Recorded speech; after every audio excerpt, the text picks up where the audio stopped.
How do phytoplankton blooms create stunning ocean colors? Imagine looking down from a boat or satellite and seeing vast patches of bright green, reddish, or even yellowish waters stretching across the ocean. These vibrant displays are caused by tiny organisms called phytoplankton.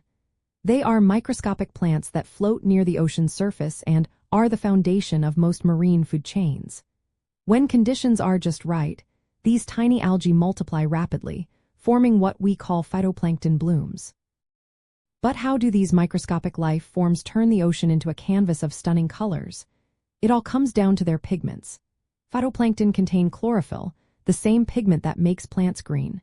Chlorophyll absorbs red and blue light from the sunlight, but it reflects green light, giving the water a greenish hue during blooms. But it's not just chlorophyll that influences color. Many phytoplankton species have accessory pigments like carotenoids and phycobiliproteins.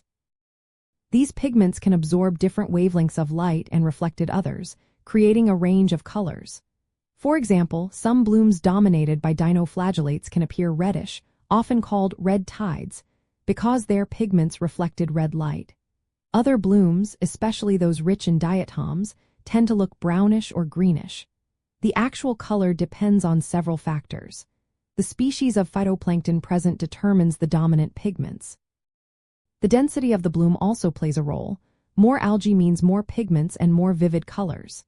Sunlight angle and water clarity influence how we perceive these colors from above.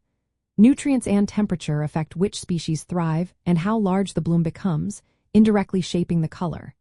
These blooms are more than just pretty sights, they are vital to ocean health. They produce organic matter through photosynthesis, feeding tiny creatures called zooplankton. These, in turn, support larger animals like fish, whales, and seabirds. The colors signal areas of high productivity where food is plentiful.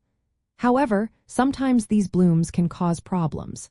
When they decay, they can deplete oxygen in the water, harming marine life.